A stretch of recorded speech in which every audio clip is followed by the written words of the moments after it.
So Elliott Gordon, I've watched your performances. I've seen you do the music review.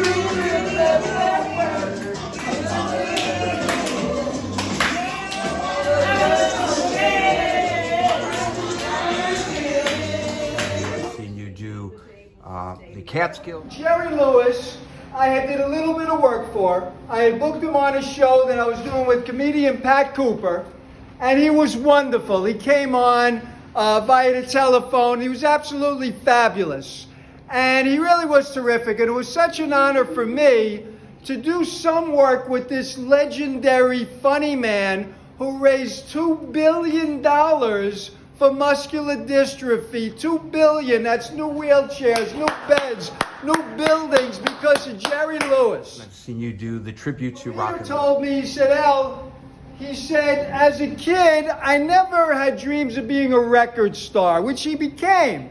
He said, as a young man in the late 50s and early 60s, I wanted to protest Vietnam and I wanted to support civil rights. He said, I'm a political activist. And I felt the best way to do that would be to play a guitar and sing songs so people would come for the music.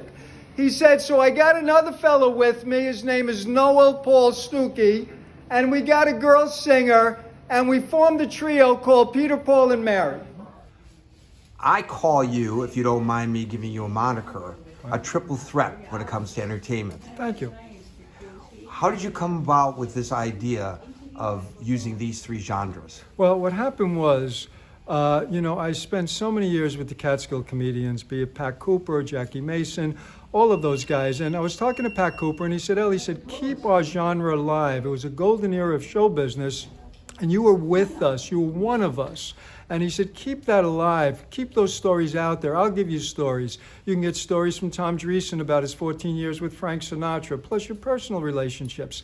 And I said, you know something? I'm going to try it. So I did a couple of freebies, a couple of auditions at a few places, and they loved it immediately. They said, we're booking you right away. You've got nice audience participation, and we enjoy what you do. I got those rebookings. They paid me a check. And at that point, I went to have lunch with a friend of mine named Barbara Feldon, who most people would know as Agent 99 on Get Smart. She's a lovely, classy, wonderful, wonderful friend of mine, wonderful lady. And she said, Elle, she says, they booked you back. They handed you a check. That's called being a hit. And now you're one of us. So Gary, when I find I'm giving honest, sincere, heartwarming stories about my relationship with some of the greatest accomplishers, some of the greatest creative people in the entertainment industry, whether it be comedy. Jackie Mason had 6 hit Broadway shows. Sid Bernstein was the first to go into ballparks with the Beatles. And after the Beatles, he brought in a small group called the Rolling Stones. And the comedians of the Catskills, which is the comedy that shaped a generation. I found out I had a wealth of stories, personal stories. I'm a storyteller from experience. And I go out, I share that with audiences, millennials to baby boomers. I follow it up with some well-produced clips. And I guess the word is called I'm a hit. Your initial audiences are in nursing homes, senior citizen facilities, assisted living facilities. And there's a story behind that. What motivated you to bring these stories, these songs, to this particular audience? Yes, Gary, my mother, who had Alzheimer's, and the last year of her life, she was blind. She was in an assisted living facility. And when I would go there to visit her, I found the entertainment was not up to par as far as I was concerned. And entertainment is the greatest medicine for you. Laughter, an hour of laughter, an hour of singing, clapping. And I was very disappointed with what she was being offered. And I also saw what she was being offered in a nursing home the last year of her life. And I said, there's a market for better entertainment. And at that point, I went in with rock and roll dance parties, just straight music, where I go into rehabilitation clinics and perform for wheelchair-bound and cognitively impaired people, and I get them twisting, shaking, and baking as if they're 17 years old at a discotheque.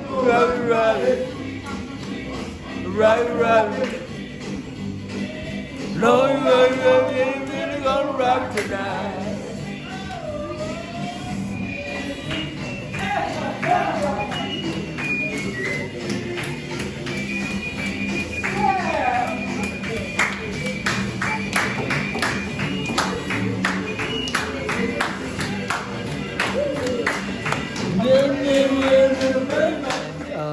Their cheers for me when I walk in the room, their ability to recognize me.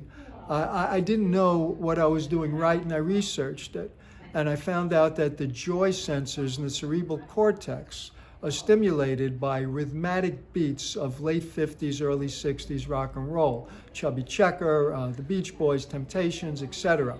And at that point, when there is a visual effect where the attendants start snapping their fingers and bopping and weaving, that brings it up another level. Here's what my sweetheart said. Que sera, sera. Whatever will be, will be. The future's not ours to see. Que sera, sera. What will be, will be. Now I have children of mine. They ask me what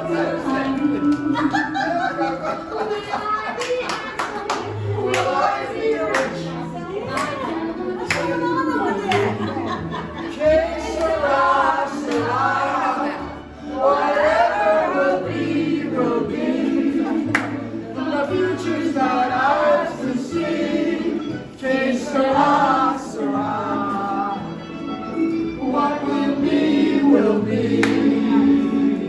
And then when I dance with them and I work with them one-on-one, which I do, so it's interactive, that brings it up to the third level. So I'm taking stroke victims who can barely talk, and by the end of an hour, they're saying thank you, and they're yelling out requests like more Elvis Presley.